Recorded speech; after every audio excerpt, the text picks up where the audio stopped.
You're very welcome along to the Matchbook Football Podcast, a special Euro 2024 outright preview. I've been very much looking forward to this for the last few weeks. I'm your host, Daniel Hussey, delighted to welcome our trio of European expert, Mark O'Hare, Adrian, Clarke, and Miguel Delaney. Miguel, let's start with you very briefly because we've a lot of markets to cover. There's lots of talking points, but you're looking forward to this. You're traveling out tomorrow. Yeah, I got out tomorrow into Munich, then up to England's base, and back to Munich for the opening game. Which you get a proper sense for the tournament's kind of one of the teams you're going to be covering throughout, and also that kind of wider sense as well as a build up. The one I do feel it's actually a little bit odd in the build up in that I think like this actually going to influence how it's played as well, in that it's such a short break from the club game to the start of a tournament. I struggle to remember it so short that other than when they had to have the 2002 World Cup a little bit earlier. Because of the kind of the weather season there, that led to a tournament with a lot of surprises because a lot of players fatigued, and I do wonder whether this similar could happen here, and it could be a bit of a shock to them. Even if you look, the very fact we only had the Champions League final last week, it's a very short gap in between. It does feel that's played into the build up a little bit, although I think that's maybe a bit of a kind of a product of the modern age a bit. And I remember in 2002, 2004 again. 6-month build up to tournaments, whereas now the club game is so dominant that it does feel like that almost has to go out of the way, and then people get up for international. But certainly, like I set off tomorrow just around here in London. When I stepped out just before I came on air, I could hear people talking about Eze over Grealish. So it started. Yeah, that's when it starts. Yeah. Yeah, and Adrian, very briefly, you happy with the England team? Are you happy to go into battle here with Gareth Southgate? I'm happy with the squad that he's picked. I don't unfortunately trust Gareth Southgate in the big games.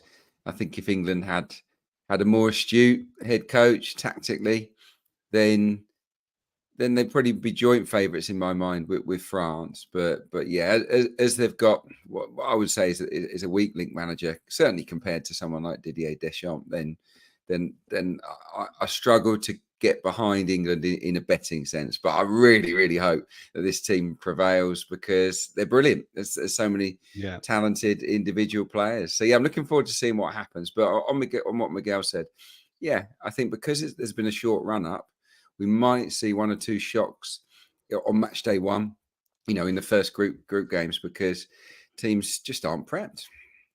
Yeah, and speaking of not being prepped, Mark, you're very much the opposite here. You've put aside a couple of weeks to really delve into a lot of these markets. Yeah, I think you have to really. And, I am a bit of an international football obsessive. I quite enjoy the international breaks. I will quite happily watch a game between Kosovo and Moldova if I've got a betting interest there and the likes. But it culminates in these magical international major tournaments every couple of years. And for me, there's no sort of purer part of football than international football on the major stage, such as the Euros or the World Cup. And I particularly like the Euros. I don't really like the fact they extended it to 24 teams. I thought the 16-team format was perfect, and it was the most difficult international tournament to win because the quality is so high. And I think you look at this particular competition, there's you probably pick half a dozen teams who've got a viable chance of going all the way, really, and even quite a few long shots with a decent chance of upsetting the odds too. So yeah, very much looking forward to it. I feel well prepped and ready to go. So fingers crossed we've got some winners in the bag. I like the sound of that. And I've seen a couple of the selections coming up, guys. Stay tuned. And if you do want to fast forward on the podcast, check out timestamps both in the YouTube description or wherever you're listening on the podcast. You can see all the different categories there. Hit that like button and subscribe complete for free to our YouTube channel. And there will be a full recap of all the bets on insights.matchbook.com. Now, you can check out all the Euro 2024 markets on the Matchbook Betting Exchange. Will invariably be best price. And we do have a couple of offers if you haven't got a Matchbook account as well, plus some for existing customers as well. Our first one is bet £50, get £50 in free bets for Euro 2024. So you place your bets, a total of £50 on 4 different events. You'll get £50 in free bets for Euro 2024. That's 3 £10 bets on any fixture of the Euros, and then as well as a £10 free bet on the outright and the top goal scorer markets. Check out our promotions tab as well, and the sign-up code for that is GET50. That's GET50.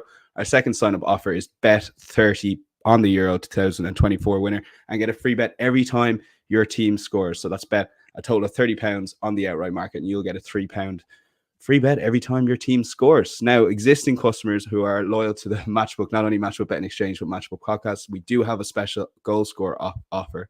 You will have to opt in for this, but if you opt in on our promotion tabs, it's open to all existing customers, and place a £20 bet or more on the Golden Boot Euro 2024 market. You will get a £2 free bet every time your player scores. So if he scores 10 times throughout the tournament, you'll get 10 £2 free bets. All these promotions are available on our promotions tab on matchbook.com, and full T's and C's are there as well. So they're quite exciting offers. And before we get going, a shout out to our other sports, the US Open in golf. Scotty Scheffler getting back to the Matchbook Betting Exchange after his win last night. We'll be having a podcast on Tuesday previewing the action. We will have a podcast on Wednesday previewing the English Greyhound Derby, and a podcast next week looking at Royal Ascot in horse racing. So there's a lot of sport going on. Keep up to date on your Matchbook social channels and our podcast feed as well. Let's get going. It's the Euro 2024 outrights. We're going to bring Mark in a second. We'll just take a look at the betting that we currently have on matchbook.com in terms of prices at the moment. So England are 4.8 favourites against France, who are 5.4, Germany 6.6, and Portugal 8.4 at the moment, with Spain 9.0. That's a sort of top five. It's 20.0 on bigger the rest, including Italy, Belgium, Netherlands around that price. That's almost your tier 2. And then there's like a tier 3 led by Croatia at 46.0. So Mark, you've delved into these markets a lot and previous tournaments as well. So set up this market for people looking to maybe eke out a bit of value on the Matchbook Betting Exchange. Yeah, sure. So I just wanted to paint a small picture really regarding previous tournament trends. And there are a few interesting points of note, but I wouldn't get too tied up on these and sort of base your outright selections around them. But I thought it might provide a little bit of colour before we do discuss our main outright selections. So I'll start with the odds and favouritism, because if you look at the betting odds, I've got odds going back to the beginning of Euro 96, and the average price of a European Championship winner is actually 22 to 1. Now, obviously, Greece were 100 to 1 shots back in 2004. So take them out and it falls to about 7 to 1, 8.0, the average price of the Euros winner. You look across the last 6 Euros, not including 2004, 4 of the 6 winners were quoted at 4.0 to 7.5. So invariably, the top dogs too tend to be kind of there or thereabouts at the back end of the competition. But I do think there's a diversity about the European Championships. It can't be matched by most other major tournaments, because if you look at the 16 previous competitions, 10 of them have been won by Germany, Spain, France, and Italy. That's 63%. But actually, the last 9 European Championships, we've had 8 different winners and 7 other different nations reaching at least the semi-finals. So that's 15 different teams reaching at least the semi-finals across the last 9 tournaments, which is, I think, quite exciting if you are looking to back an outsider or a long shot. We've seen many different surprises in this competition. Wales not so long ago at 80 to 1. I've mentioned Greece, the Czech Republic back in 96. Denmark were even 28 to 1 back in 2021 as well. So there is opportunity, I think, to get with a big price team. But getting back to the price and odds, England were or are the standalone favourites for this competition. Just a few days, or the last few days, they've kind of trickled out a little bit in price, but they still are the favourites. Now, interestingly, the favourites have reached at least the semi-finals in 7 of the last 8 Euros. 5 of those went on to reach the final. But only 2 of those 8 actually won the competition outright. Whether you think England are deserved favourites or not, that's up for grabs, really. But I thought it was quite an interesting little tidbits, really. And just on to home nations as well. Germany are looking to be the first home nation since 1984 to win the competition, but the hosts have reached at least the semis in 8 of the last 10, which is quite interesting. And defending champions, this is the one that really kind of stood out to me, really. Italy, of course, looking to be the first defending champions to win the title in quite some time. Now, the defending champions have reached the semis just once since 1992, and in 6 of the last 7 European Championships, the defending champions failed to get past the first knockout phase. 3 of them went out in the group stage. If you go back even further, 10 of the last 11 defending champions failed to even reach the final, which is obviously quite bad news for an Italy side who come here with an excellent coach, but seemingly in a bit of transition as well and lacking experience in defence. So some pros, some cons against some of the teams at the top end of the market. But yeah, a bit of food for thought, really, before we get into the good stuff. Yeah, Adrian, he's taken a lot of your stats, I presume. Poor Adrian, head down every second stat there. You mentioned at the top of the show, you would probably flip the favourites and you'd have France favourites over England. I would, yeah. I think they've got a slightly stronger team. I think that I don't want to harp on about the manager situation too much, but Didier Deschamps is a proven course and distance man. He's someone that has led France to World Cup glory. Reached 3 finals in the last 4 major tournaments. He knows how to get the job done. He knows how to build a team throughout a tournament. Not always playing brilliantly, but France are talented. We know that, but they've also got a very astute guy at the helm, and I think that makes a real difference. Gareth Southgate's fantastic in a lot of ways. 75% of what he does as England manager is first class. It's just in those big high pressure matches, can he be trusted to pick the right team, to influence the match when it's not going England's way, and so far I've not really seen that from him. So that's what turns me off of England and towards France. There are other teams, and we'll get to those throughout the course of this show that I definitely fancy to get involved and to go the distance. But for me, if we're going to go with the outrights, I have to go with France. The group stage, they've got dominant head-to-head records against all of the teams that they're up against in that group phase. They did the double over the Netherlands, who probably are their biggest rivals for top spot. They did the double over them in the qualifiers. They've got Mbappe, the world's best player, in my opinion. They've got a number of good young players coming through. Obviously, Saliba, we've seen at Arsenal. Zaire Emery, interested to see how he fares. Barcola, Camavinga, of course. So, number of young players to go with the players that have been there and done it previously. And as I said, they keep getting to major finals. I don't think the group is especially tough for them. There was a little 0-0 draw. I don't know if you saw this with Canada. It was last night. And that's a little wake-up call, just to G them up, I think, ahead of the tournament. And looking at the pathway, and you really shouldn't. But if you look at it, I think if France top the group, then they've got a pretty straightforward route to the semi-finals, where they have a potential meeting with England. So yeah, it's I get why France and England are the top 2 in the betting, but for me, because of Mbappe and because of Deschamps over Southgate, it's France that get the nod reluctantly.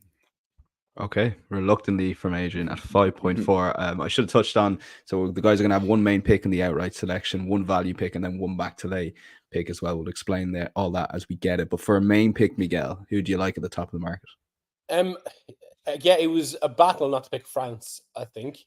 And that's not just being kind of maybe contrary about the obvious choice. It's more, France have basically become, they're almost the modern Germany, or at least what Germany were in the 80s and 90s, and that they go into any tournament thinking they can win it. The talent is there. They're essentially the team to beat. But then on the other side of that, on almost because of that status as well, surprisingly, they've only won one tournament in what very much is a golden era. France has almost become the main supplier of talent to top European football over the past decade. There are very few flaws in the team or the squad, but yet it does feel like they're always maybe one player away from not being quite complete. And I think there is maybe just from that an opening, which even though I spent a lot of time talking about France here, I have a feeling for Portugal. I think they've very quietly built up what is a very balanced and hugely talented squad. Martinez, who I know is quite, I suppose, people are like, when people talk about football, he seems to divide opinion a bit, as if he kind of, this constant argument about his managerial credentials. But okay, fair enough, he's not an elite manager in the style of a Guardiola or a Klopp that we talk about, but he's got a good record, and he's done more in the club game, say, than most of the field in these Euros. And for the standard of coach at European Championships, he's quite high. And I think he's also done a good job with Portugal so far, particularly in managing the Ronaldo situation, which could have been much worse than it is. And now he's kind of become almost this supplementary figure to the team, rather than the kind of the individual psychologically dominating everything. And just when you look through, they're balanced. There's quality everywhere. They've got a forgiving start and you can build momentum that way.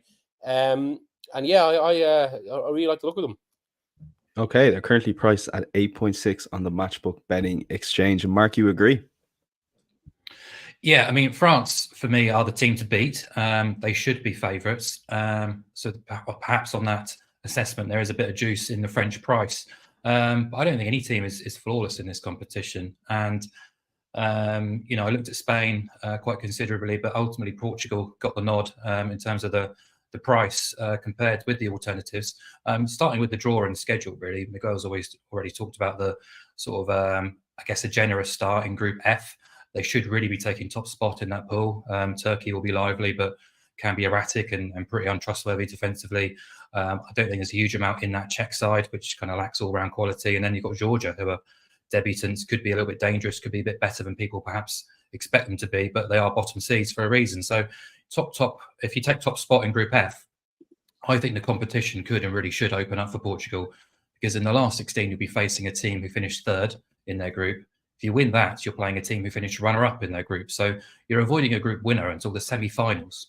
And then you're playing a team like Germany or Spain if the draw plays out to expectations. So you're on the opposite side of the draw to where England and France perhaps will be. So now, obviously, we know that surprises do happen, and it'd be sort of folly to kind of look at the draw and just base your outright pick based on who are going to play where and how it's perhaps going to play out. That'd be ridiculous. But as Miguel says, this team is overloaded with quality in every single position.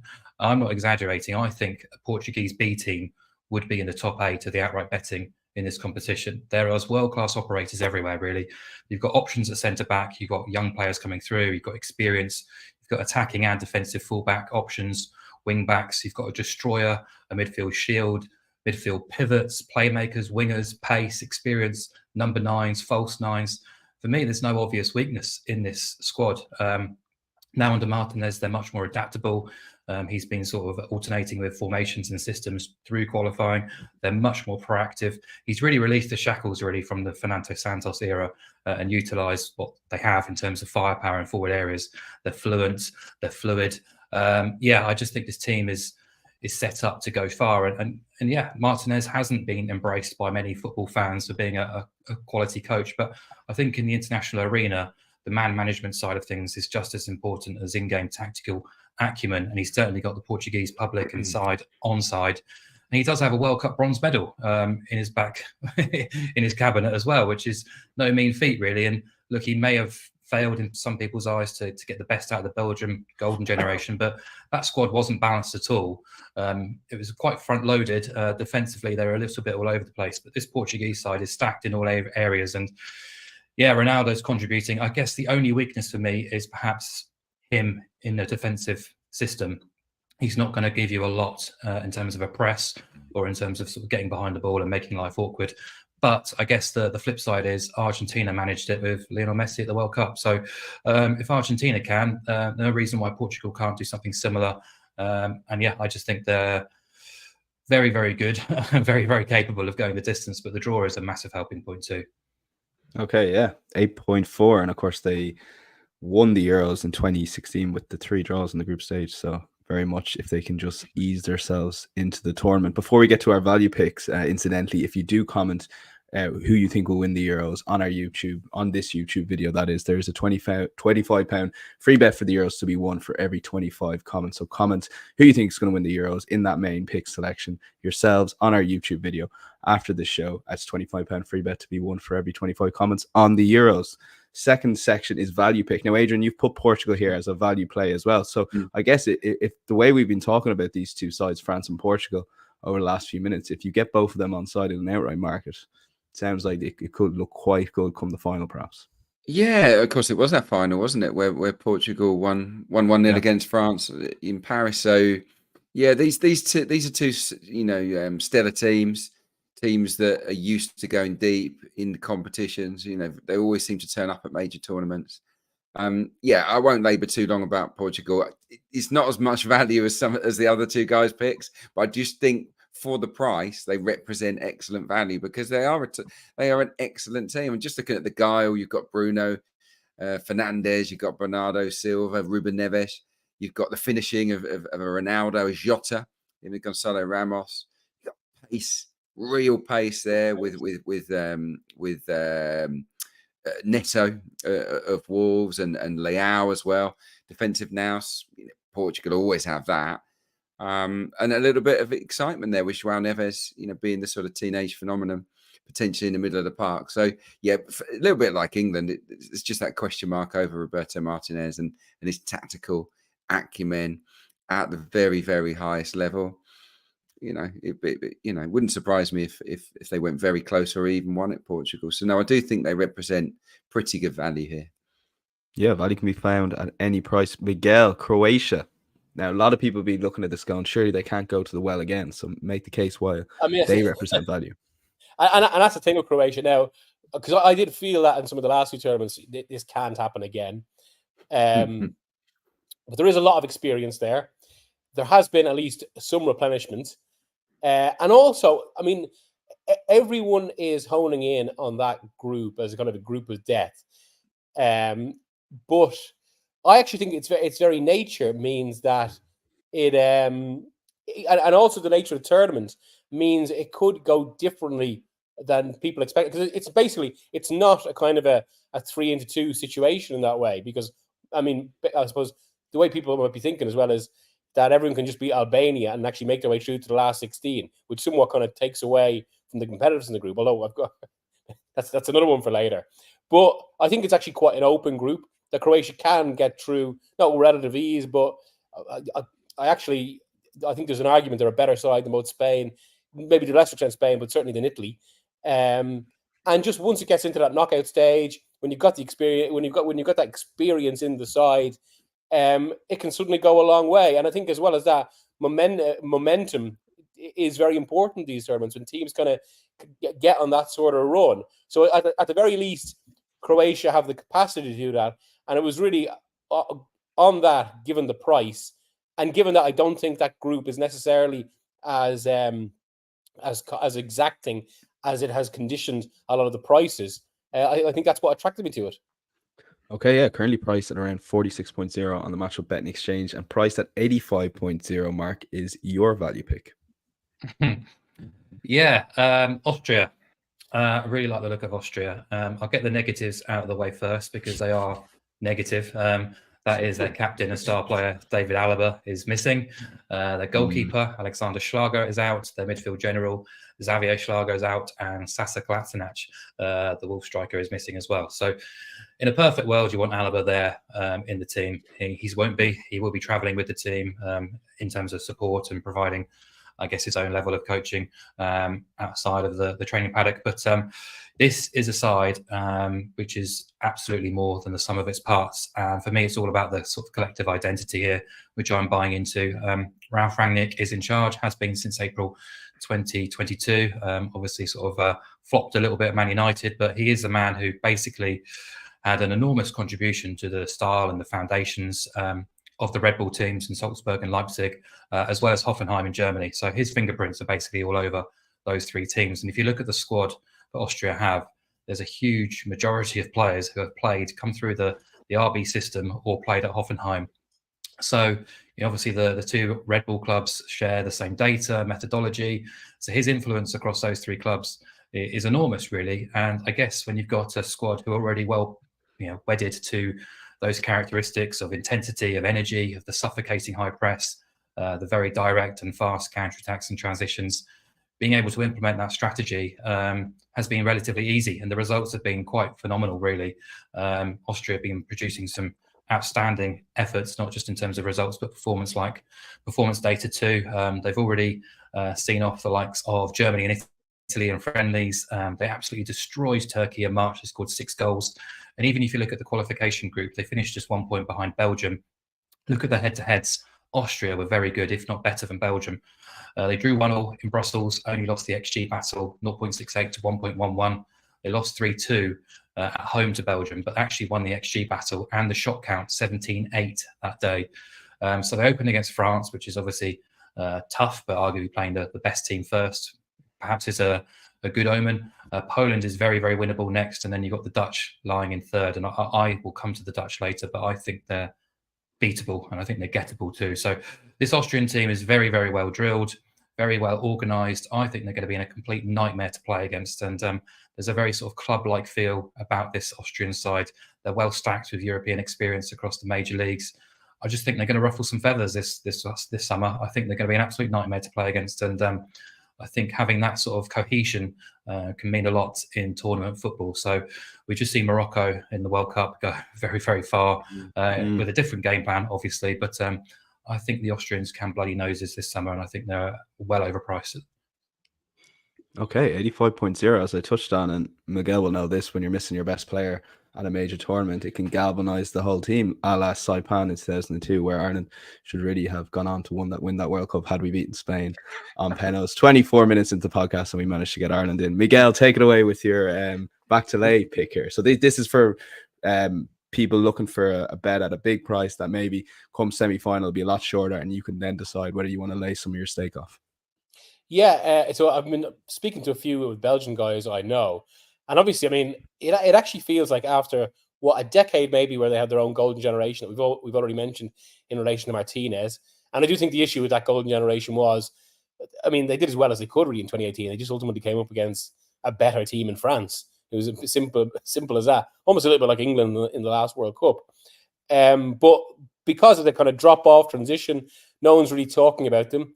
I think there's still a lot of talent in there, and there seems to be a feeling around Belgium that with the right run, actually, with things falling things falling in that way, then there is an outside chance of a tournament that's beyond respectable, which would exactly fit into this sort of this sort of bet. And again, they should. I would think they should top the group with relative ease. They've also got, for all that his career has gone down kind of various turns since, one of the highest international goal scorers in the world game right now in Romelu Lukaku. There's a guarantee of goal. I think that's actually an interesting fact from a tournament like this that is overlooked a little bit, and especially the absence or the general absence of scorers. I mean, there aren't too many players this tournament, say, with over 30 goals or even a strike rate close to 1 and 2 for their countries. So that's big. So I think, I think they're a very good bet to look strong until the quarterfinals. And then I suppose after that, it's a question of when, especially as things narrow. Yeah, absolutely, and it fits the back to lay narrative beautifully there. Adrian, Mark, who's more confident on Ukraine? Well, I know the answer, so I might let Adrian flesh out the case a little bit, and maybe Mark to add to it.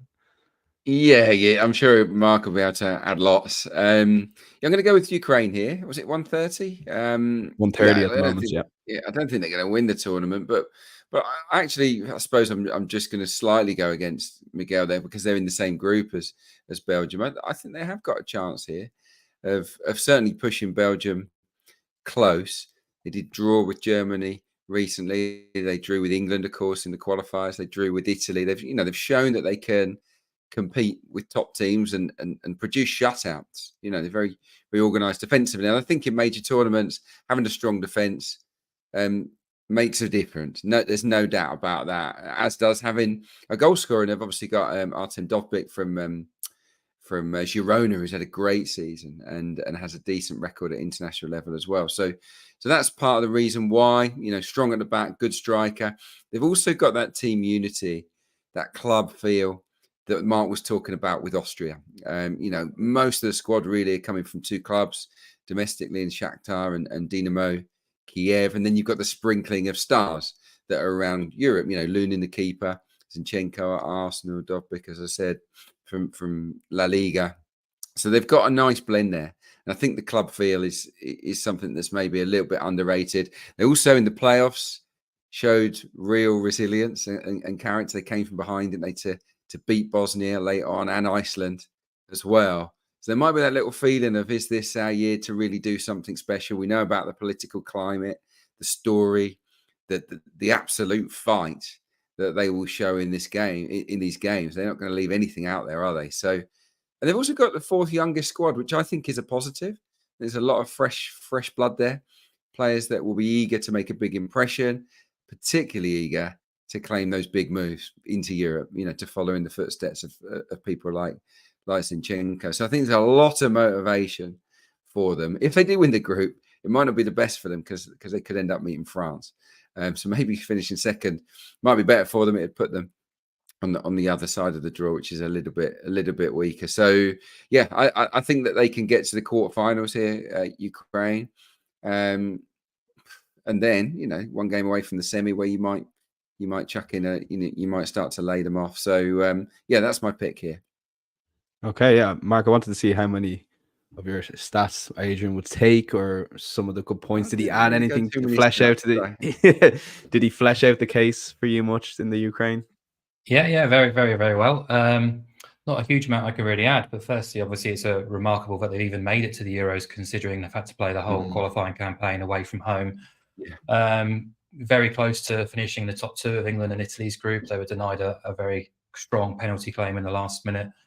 Quite controversial at the final qualifying game. But yeah, in terms of talent, there's a huge amount going through this team. And that Ukraine won the Under-20s World Cup in 2019, and we're starting to see that emerging team come through. Adrian's mentioned a flood of players there, but going forward, Mudryk may not have caught fire with Chelsea, but for the national team, he's been superb, very influential. And Sudakov at Shakhtar is the next best thing in that region of Europe. He is going to go on to big things. He is a tremendously exciting talent. Shanikov at Girona and Dovbyk have been excellent in La Liga this season. So going forward, they're very, very dangerous. They're very young. They're vibrant, huge hearts, huge hunger to really sort of excel on the world stage this summer too. And they shouldn't be intimidated by the group.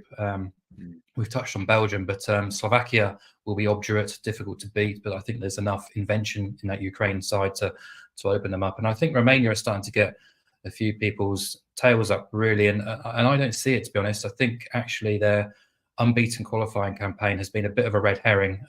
If you look at it, they were dominated in most of their matches. And actually, 2 of their away games against Belarus and Israel weren't actually away. They were on neutral venues. So they actually played 2 or 3 away games through the whole qualifying campaign, struggled to really sort of conjure up really good key goal scoring moments, and sort of just relied on a very sort of fortunate 10-minute spell against Switzerland when they scored 2 counter-attacking goals massively against the run of play to steal some points there. And the final game against Switzerland came when both teams had already been qualified. So you can almost kind of rub out what Romania achieved through the qualifying campaign. So I think there's 2 teams there who are unbeatable, and then you've got Belgium. But yeah, if you do finish second in this group, you're playing a fellow runner-up in the last 16. It could be Austria, it could be Netherlands. If you win that, you're on the good side of the. Sorry, if you do finish second, you're on the good side of the draw as well. So there's a lot of pros, I think, to finishing second in this group. And yeah, as Adrian says, win the last 16 tie, you're into quarterfinals, and we can consider where the price is at there and sort of get out of that position. But yeah, I really like Ukraine.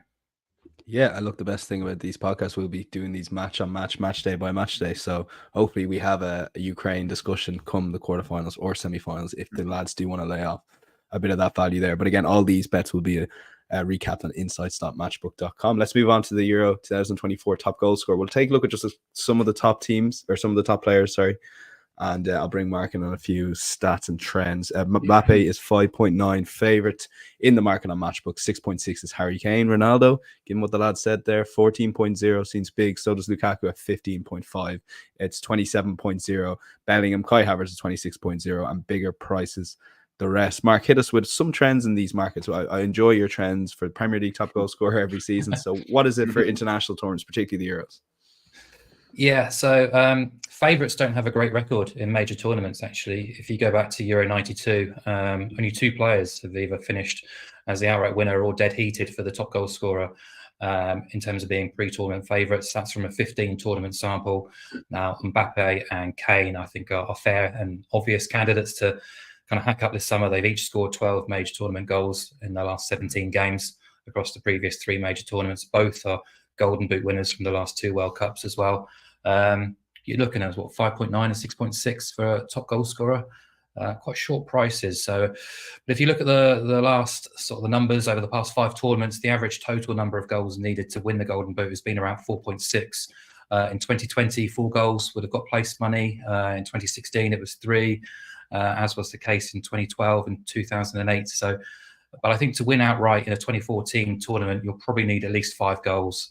If you want to sort of try and be up there in contention in terms of the places, 4-3 as a bare minimum, really. But obviously, we don't have the each way ability here on the exchange, but we can trade out positions through the competition. So personally, I'm happy to have a spread of options from the top of the market and a few long shots too, because if you look at the previous prices of the top goal scorer in the Euros, The average odds since Euro 96 comes in at 34 to 1.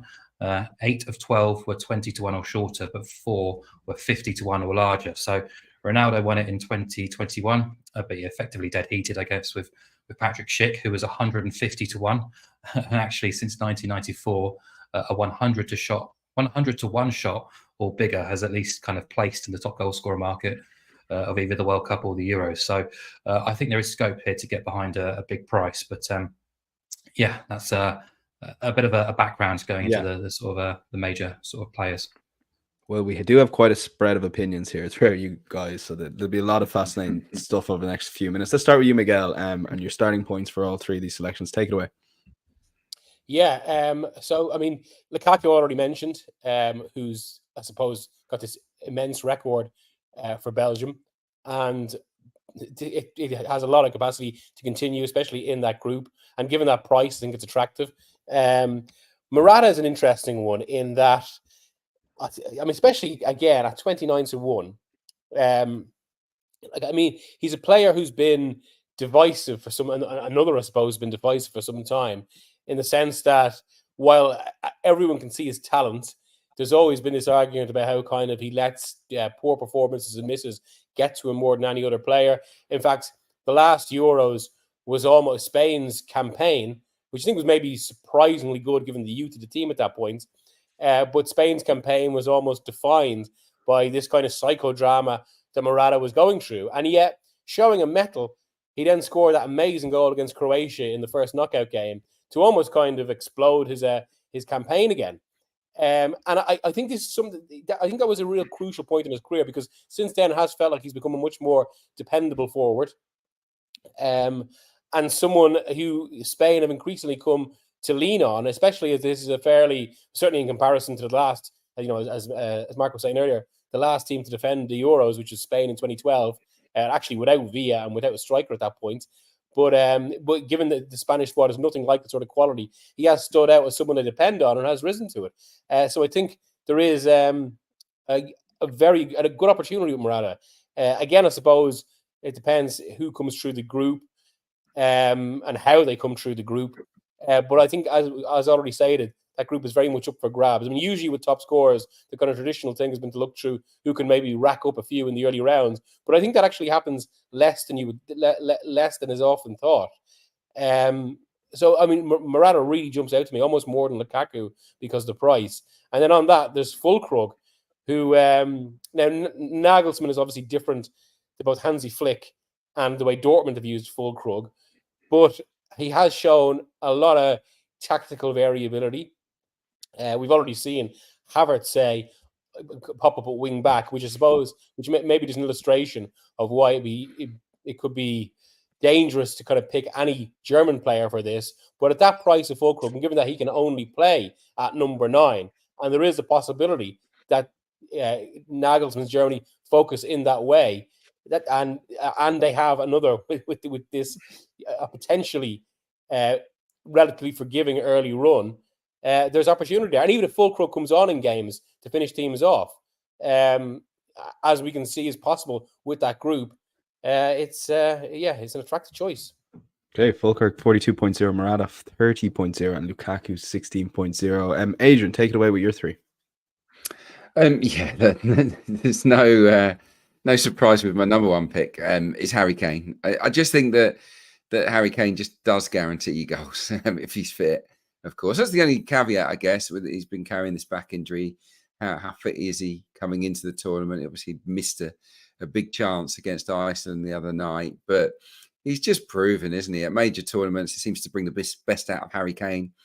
And you'd imagine with the creative players that he's got around him, of which there are just so many, that we are going to carve out plenty of opportunities, particularly in the group stage. I don't really have an issue. I don't have any fears for England in the group stage. I think that they should win all 3 games. There'll be heavy odds on favourite in all of them.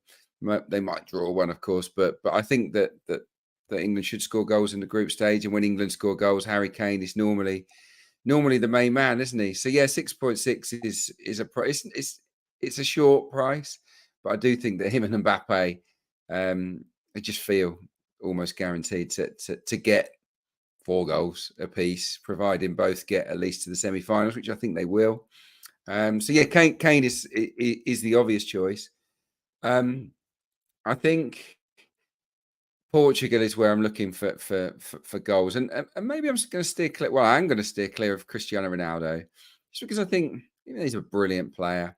I do think that tactically he might hinder them a little bit, and that his game time might not be as guaranteed as it has been in the past. Someone that will play every week is Bruno Fernandes, or every game rather. And Bruno Fernandes has got a very good recent record of goals under Roberto Martinez for Portugal. And he's got 20 goals in 64 caps, full stop. So he's someone that scores, 1 in 3, really. And he only needs to sort of go a little bit above that if Portugal don't go deep in the competition to be in the frame here. And I think he will play almost every minute of every game, Bruno Fernandes. So I think he's got a really good shout.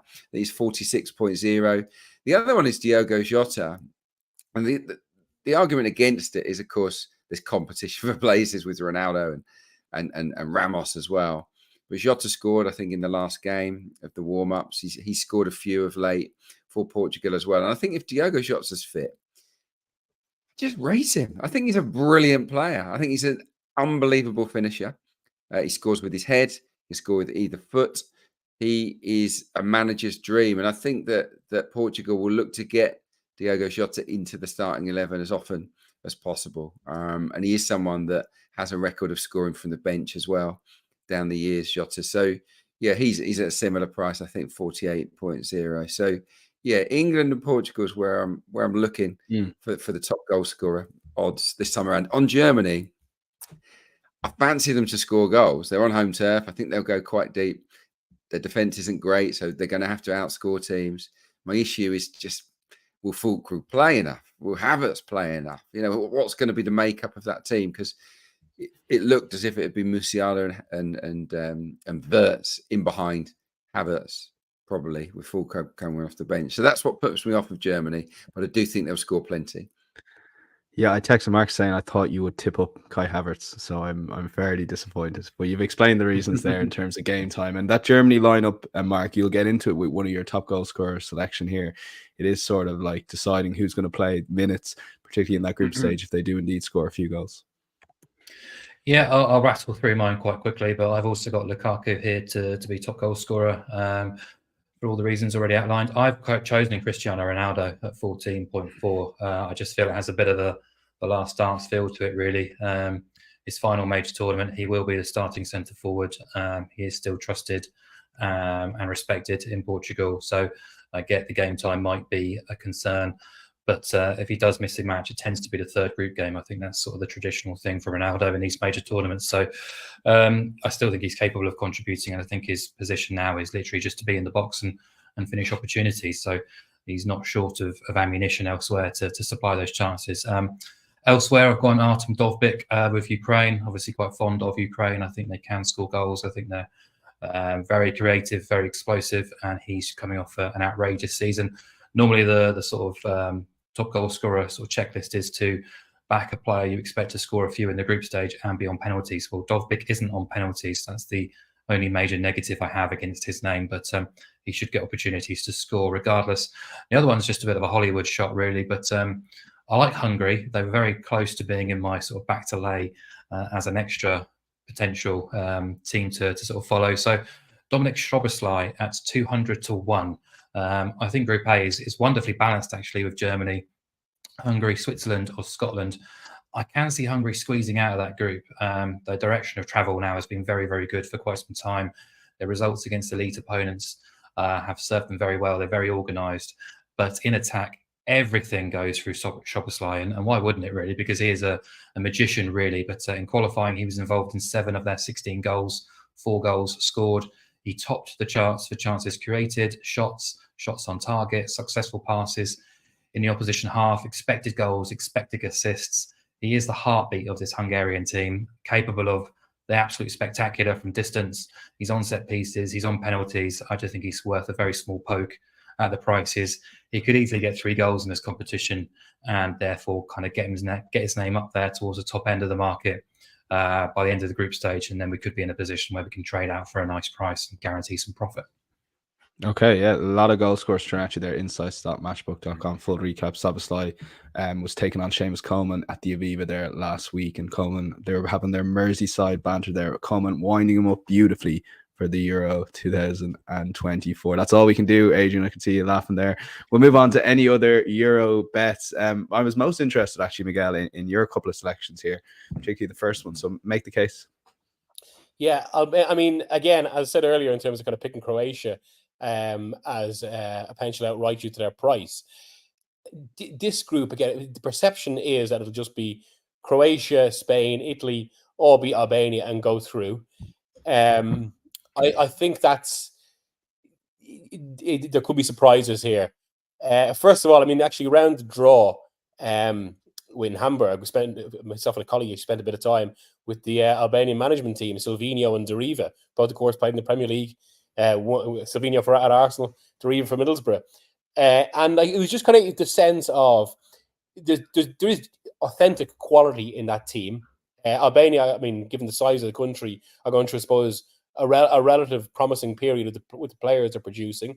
There's also, I mean, I think this is a really powerful thing in Euros that sometimes overlooked. It has propelled some of the better campaigns in that when smaller countries, I mean, especially as we talk about kind of maybe a bit of a big country fatigue and how many players are playing at European level and the quick turnaround. But when big country or when smaller countries get chances like this, again, it kind of feeds into this almost club spirit they have. And you mentioned Ireland, something Ireland have benefited from in the past as well. And so do a few countries like that. I think Albania can really carry that through. It's what Silvino has actually been credited with corralling to go with some talent there. And then when you look at the group, and we've mentioned Croatia, who the big question is, although the experience is there, the question is whether they can use it again, or will it be stretching it too much. So while I picked them based on the kind of on the value earlier, that doesn't necessarily correlate with complete confidence that they can that they do well here.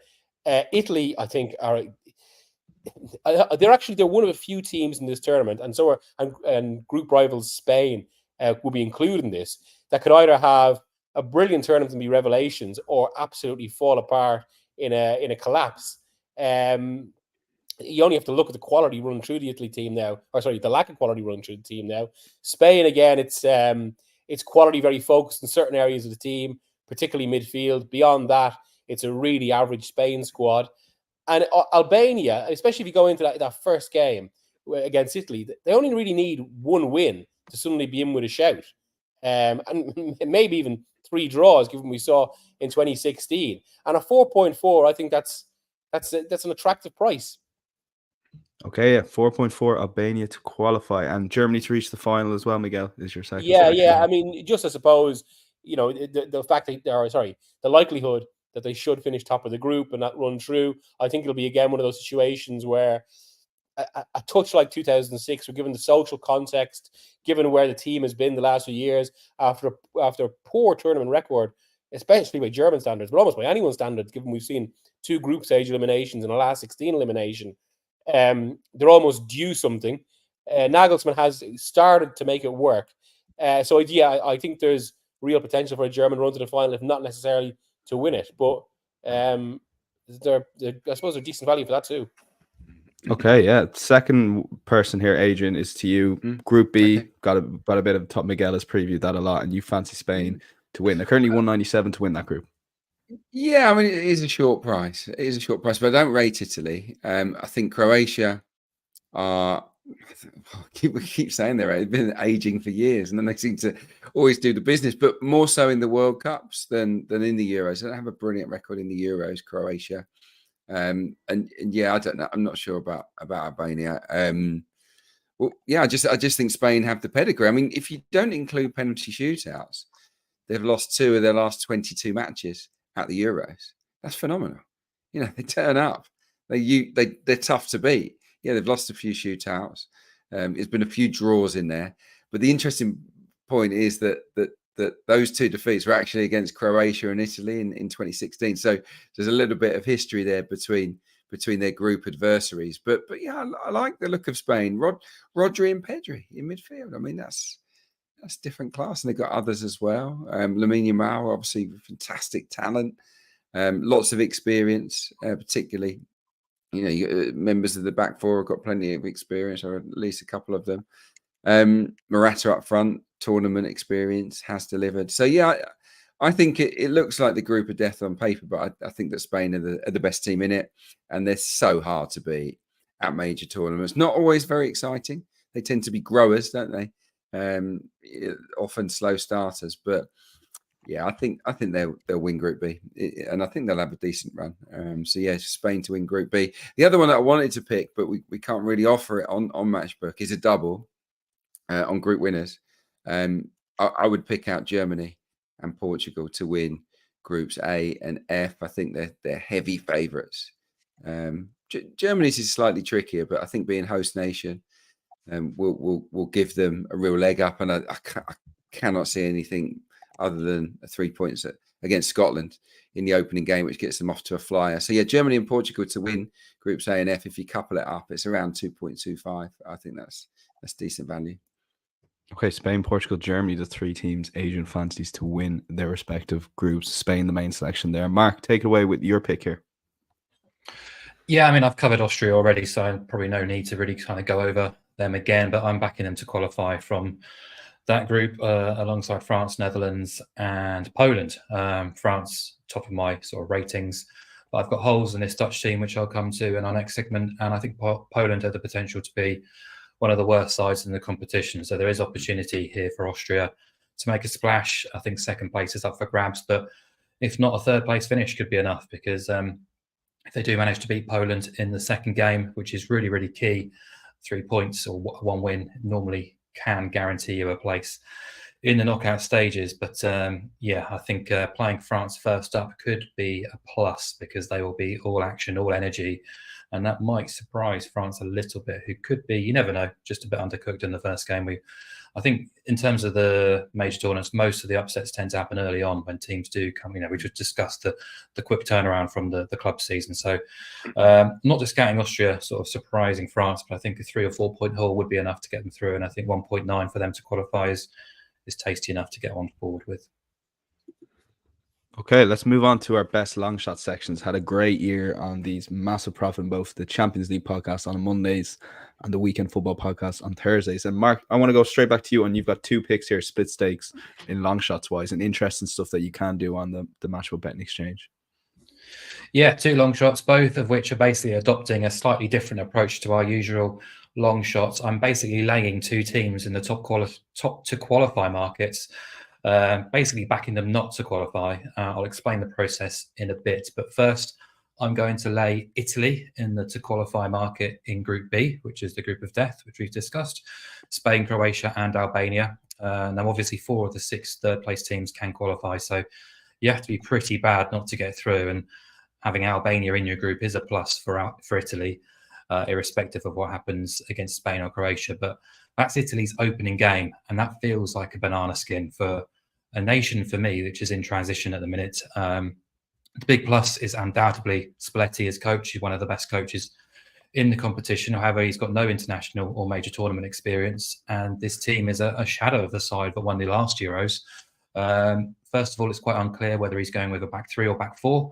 It looked to be a back 3, but injuries have now robbed him of his most experienced centre half, Acerbi, and the bright young centre-back Scalvini at Atalanta. So the defence that starts the tournament will have barely played together. Up front, there's been problems with their central striker option. He's tried 4 or 5 different individuals. None of them have really flourished. None of them are world-class. And I think there's also issues in creativity too. They scored 16 qualification goals, but 9 of them came at home against Malta and North Macedonia. You look at sort of key players from previous years, Chiesa, Zaniolo, both have lost form, both have been in sort of injury interrupted campaigns too. So as Miguel said, there's a chance this Italy team could pull off something surprising like what Conte and Mancini did. But it's also wouldn't be a huge surprise to see Italy go the other way. So, and I also think, we talk about third place finishes. Being in Group B is a disadvantage because they'll be finished their campaign before Group C, D, E, and F. So teams in those groups will know what's required to qualify. based on what Italy have already achieved or whatever the Group A and Group B have achieved. So that is a slight negative too. So something to consider. Shall I go with the next one, Dan? Yeah, fire away. Yeah. Cool. I've talked up Austria. I think there'll be a nightmare to play against. I've also sort of talked up France in Group D. So, yeah, I'm going to lay the Netherlands to qualify in this pool. The Dutch have a dreadful record against France. I think it's 7 defeats and 8 head-to-head. Conceded 6 of their 7 goals in qualification against the French. Looked totally out of sorts when they played them in that qualifying pool. They're in a group with Poland, which is the Dutch's first game, I think, which is key, really. They have to get off to a good start. But there are injury concerns around Frankie de Jong and Memphis Depay. So 2 of their real key cogs in the last couple of years could be missing for that first game. So unlike Dutch teams of old, this kind of Netherlands side is stacked with centre-halves. And there's a feeling that Ronald Koeman, who's quite pragmatic, is kind of stuck between identities, really, playing sort of total football 4-3-3 or utilising that strength in defence and going 3-5-2. He used 38 players last year, which kind of buys into the argument that his team is kind of lacking a bit of direction. And I think there's question marks over the goalkeeper, the midfield pivot who plays alongside de Jong, and the central striker. I think the balance looks a bit off. And if you look at their recent record, they've tended to perform pretty poorly when faced with remotely good teams. So defeats to France twice, Italy and Germany in the past year. The only sides they've beaten in the last year, Ireland, Gibraltar, Greece, Canada, and Scotland. So I'm happy to oppose them. So in terms of laying, you're basically doing the opposite of what you would do in terms of backing a side. You're taking the role of the bookmaker, and the easiest way to explain your approach might be to set a figure you wish to win. So let's say £100. You lay Italy for £100. If Italy fail to qualify, you win that £100. But if Italy do qualify, you will only lose 100 times by their to qualify price, which would be 22, because Italy to qualify is 122. Similarly for the Dutch, if you laid them at 131 for £100, so you'll win £100 if they fail to qualify. If they do qualify, you'll only lose £31. So even though your stake is pretty high, you're basically adopting the bookmaker position. And if the result goes against you, you're not losing a huge amount. So just an alternative way of playing the long shots. Absolutely, yes. Split stakes and brilliantly explained by Mark. Laying Italy and Netherlands, 2 separate bets to qualify on the Matchbook Betting Exchange. Miguel, we have a comment in here saying somebody in the comments has backed Albania not to score a goal at 6.5 in the tournament. Well, take us away on your long shot. I mean, that's not a bad one either, to be fair. Well, I mean, that comes down to think genuinely just this group being, for all it's seen as a group of death, actually being potentially one of the more open of the tournament.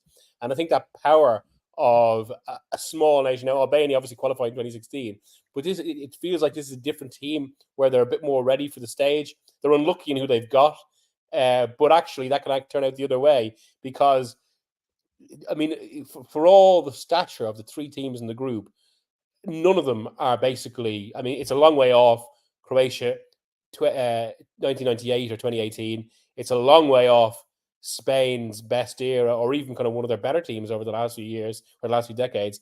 And Italy, I mean, this is actually worse than some of the teams that failed to qualify for the World Cups. But of course, the Euros are more open. So it's just from that. So yes, there is obviously a very predictable situation where all those 3 teams just get narrow wins against Albania, 1-0s, 2-0s, and Albania not to score isn't a bad one either. But equally, I think, in fact, I just, if Albania get that first win, and what will be a huge game from that, I think what will be one of the virtues of this tournament, which is how so many quote unquote smaller nations relish it. Then suddenly that group is anything's up for grabs basically, and that's a situation suddenly where Albania can win it. But yeah, it's a long shot for a reason. Yeah, big long shot as well, Miguel. 27.0 to win Group B on Matchbook. So yeah, maybe a fun one to cheer on in the group stage. And another one, Adrian, in the similar line is Ukraine. Yeah, not the same price. In fairness, that's that is a proper long shot. Ukraine, I think, is much more doable. I do. It's 5.5, but it still qualifies, I think, as a long shot. I think they can top Belgium. And I'll tell you why. Romania, for me, aren't great. Yeah, you look at it, and I think a lot of their best results were early on in qualifying. They won one of their last 5. The last 2 matches, they've had goalless draws against Bulgaria and Liechtenstein. I just don't think they're going to carry much punch in this group stage. So I would write off Romania. Slovakia are okay. Obviously, they just smashed Wales, didn't they? So they looked decent, but they lack a little bit of star quality, not much experience on this kind of stage. They got beat twice by Portugal in this season, just gone. Austria beat them as well. I just think Ukraine are a much stronger proposition than Slovakia. That's their first 2 games. You could have 6 points on the board. And then they're in with a great chance of winning the group. It might even be in their own destiny. And then they come up against Belgium in that last group game where they have to decide between them who wants to take what side of the draw potentially. Belgium have got the talent. We know that. Trossard, Doku, De Bruyne, etc. And the thing that puts me off the Belgium is the Courtois situation. Was it Tedesco, the manager? Seems like there's been a falling out there, a little bit of a spat. And, Courtois is still one of the world's best.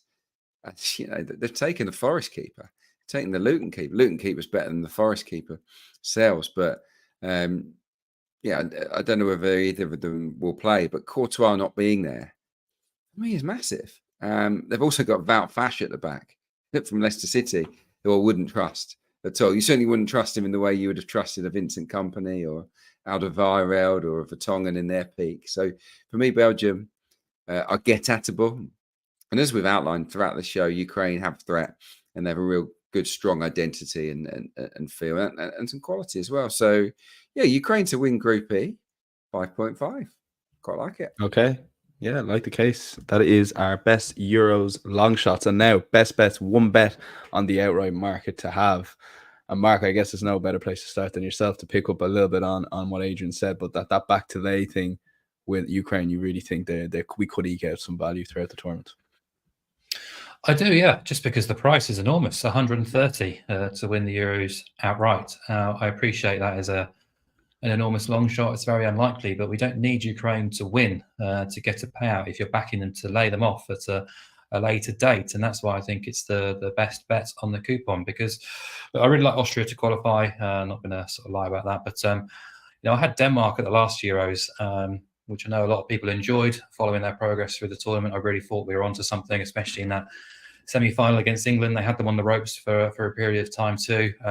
Failed to get a payout in the end. But I think the beauty of backing this price to lay it off really is, they're 1.36 to qualify out this group. Adrian's already sort of detailed that group and how you can progress from that group. The market certainly believes they will progress from that group. And then we just need to take it on a round by round basis based on who they're playing and how the injury list is looking and how they're playing basically. And I don't think we need to get too far into the competition before we can suggest and recommend a lay of the Ukraine outright price and guarantee profit. So we're not asking for Ukraine to go the whole distance. It would be nice, obviously, but I just think that price is ridiculously big when you look at some of the alternatives at half the price. Yeah, and very briefly, Mark, you go on. Yeah, can I just ask Mark a question? Yeah, what sort of price would Ukraine have to drop to for you to guarantee a profit on a lay?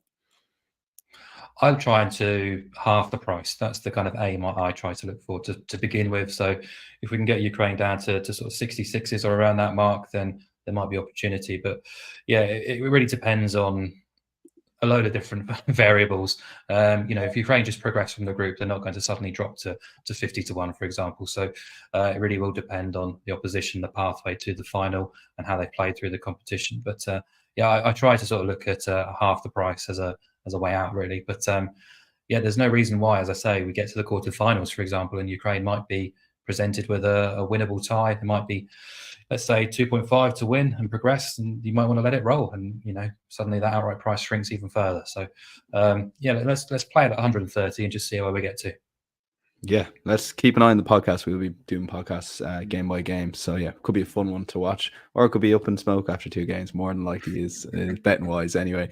But look, that could go to 65.0 before pre-tournament. Who knows if we get the Matchbook listeners to back that over the next few days before Friday's kickoff. Miguel, back to late, but it's Belgium, and you sort of outlined a lot of this case already for us. Yeah. It's basically, I suppose, just I think they're almost guarantees for the quarterfinal. As I said, once it gets to that, once it gets to the quarterfinals, prices dramatically reduce, given I suppose you're potentially 180 minutes from glory. And that 23 suddenly looks an awful lot more attractive. Okay, yeah.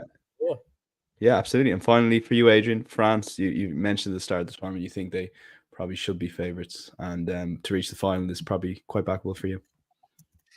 I think so. Yeah, it's a fresh bet, so to speak, because I tipped France up at the outset to win it as my main pick. But you can get them on side just to reach the final for just shy of 3. So I think it's 2.96 at the moment. And I think that's a really good bet. They've reached the final in 3 of the last 4 major tournaments. You know, lost in extra time, one of the finals against Portugal, penalties to Argentina.